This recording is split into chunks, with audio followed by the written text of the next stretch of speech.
तर आता दुपारचे वाजलेत आपल्या इकडे इंडियाच्या टाईमनुसार 2 वाजलेत. इकडे आता सकाळचे 11:30 झालेत आणि आजचा प्लॅन असा आहे की आज आम्ही सिटी टूर करणार आहे. दुबई फ्रेम, बुर्ज खलिफा, दुबई मॉल आणि अजून 2-3 जे सुपर फेमस स्पॉट आहेत ते सगळे करणार आहोत. आणि सकाळचा हॉटेलमधला ब्रेकफास्ट करून पहिला प्लॅन होता ते म्हणजे दुबईचं प्रसिद्ध गोल्ड सूक मार्केट.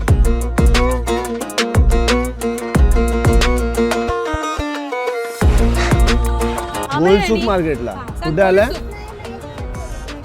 माईक आहे, तू बोल, येणार आवाज, ह्याच्यात येणार आवाज. असं बोललं तर आता आम्ही गोल्ड सुकला कुठे आलोय? गोल्ड सुकला आणि कुठे आलाय? कुठे आलाय? Market, gold market. Gold market. Gold market. Okay चला. चलो. दुबई म्हणजे सोनं आणि इथे आल्यावर ते खरंच जाणवतं. दुबई गोल्ड सूक मार्केट म्हणजे जगातल्या सगळ्यात प्रसिद्ध गोल्ड मार्केटपैकी एक. इथे 300 पेक्षा जास्त दुकानं आहेत आणि सगळ्यात खास गोष्ट म्हणजे सोन्याचे दर रोज सरकारकडून रेग्युलेट केले जातात. त्यामुळे प्राइसिंग एकदम ट्रान्सपरंट असते. इथलं सोनं 99.9% प्युरिटीसाठी ओळखले जाते आणि डिझाईन इतके भारी भारी असतात की फक्त पाहण्यातच वेळ निघून जातो. इथे प्रत्येक दुकानात वेगवेगळी डिझाईन आणि इथे एक गोष्ट लक्षात येते ती म्हणजे अनेक दुकानांना शटरच नाही आहेत. कारण का इथल्या लोकांचा इथल्या सरकारवरती एवढा स्ट्रॉंग विश्वास आहे हे दिसून येते. गोल्ड मार्केटमध्ये आम्ही तर नुसतं फिरत होतो आणि डिझाईन्स बघत होतो, पण आईचा प्लॅन मात्र वेगळाच होता. आईने तिच्या सेव्हिंग्समधून इकडून एक सोनं घेतलं. हा तिचा प्लॅन आम्हाला तिथे गेल्यावरच कळला. गोल्ड मार्केट फिरून झाल्यावर आम्ही एक छोटासा पण सुंदर अनुभव घेतला, तो म्हणजे बोट राईडचा. कोणी शॉपिंग केली नसेल अजूनपर्यंत, आम्ही दुबईला येऊन दुसरा दिवस आहे, अजूनपर्यंत कोणी शॉपिंग नाही केली. आईने शॉपिंग केली, ती पण आईने गोल्ड सूक मध्ये येऊन गोल्डची शॉपिंग तिला ठरवलेलं आणि तिने ती केली. सो तिने इयरिंग्स घेतलेत. किती ग्रॅमचे? 1.5 ग्रॅमचे. 1.5 ते 2 ग्रॅम मध्ये घेतलेत तिने. सुंदर डिझाईन्स आहेत इकडे. तुम्ही याल ना, नक्की व्हिजिट करा. कुठल्याही तुम्ही ज्वेलरी शॉपमध्ये जा, तुम्हाला पाहिजे त्या डिझाईन्स रिंगमध्ये, इयरिंग्समध्ये, आपला नेकलेस, एवढे छान डिझाईन आहेत की म्हणजे नुसतं बघतच राहावं एवढे सुंदर डिझाईन्स आहेत. त्यातल्या आईने ठरवलेलं आणि ते आईने इयरिंग्स घेतले ते खूप सुंदर आहेत. तुम्हाला नक्कीच ते नंतर दाखवा.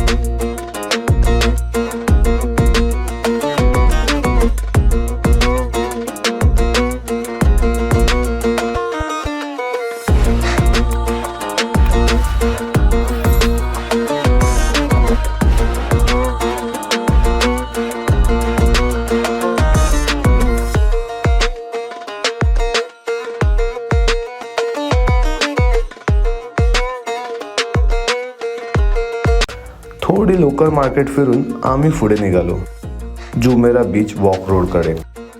रस्त्यावरील ड्राईव्ह इतकी स्मूथ होती की माझा नकळत डोळा लागला.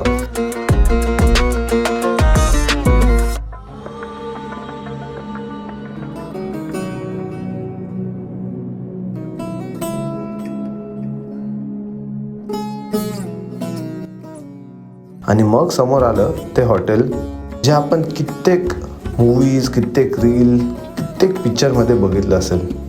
खरं सांगायचं तर रिअल लाईफमध्ये बघून ते अजूनच भव्य वाटत होतं.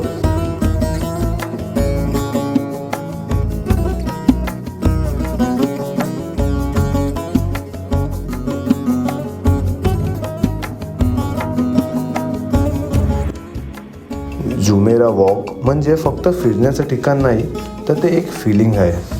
ओपन स्काय, कूल हवा आणि सनसेटच्या वेळी तर हे ठिकाण अजूनच सुंदर दिसतं.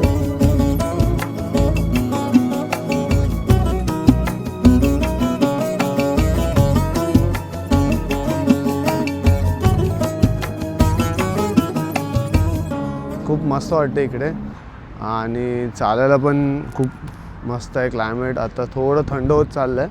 इकडे स्पोर्ट्स कार तर म्हणजे असं मिनटाला दिसतात स्पोर्ट्स कार.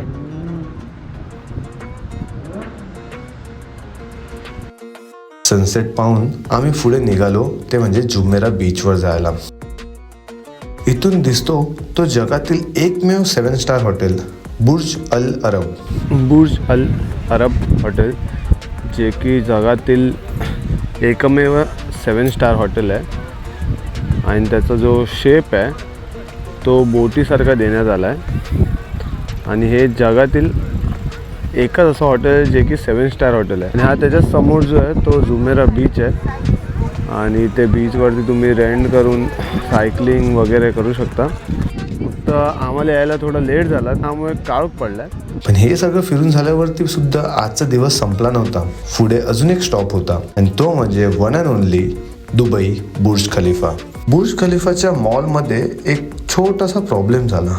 मॉल इतका मोठा होता की आम्ही सगळीकडे वेगवेगळ्या ठिकाणी डिवाइड झालो चुकून. मी सुद्धा थोडा गोंधळून गेलो. खूप गडबड झाली. पण इथून एक महत्त्वाची शिकवण मिळाली ती म्हणजे फॅमिलीसोबत जर तुम्ही इंटरनॅशनल ट्रिपला येत असाल तर कमीत कमी 2 सिम कार्ड असणं फार गरजेचं आहे. तिथे पोचल्यावर कळलं की इथे तर खूपच जास्त गर्दी आहे, त्यामुळे चुकामुक होऊन चालणारच नाही. त्यामुळे तिथून पुढे आम्ही पूर्ण फॅमिली एकत्रच गेलो.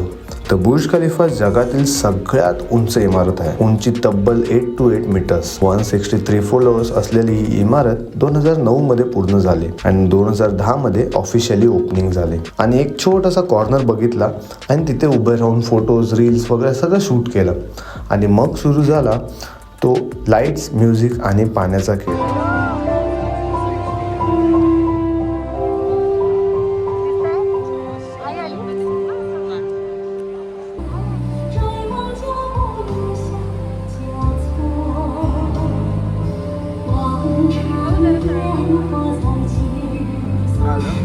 कुठे गेले आई बाबाला? बोलवायला गेले.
शो खूपच सुंदर होता.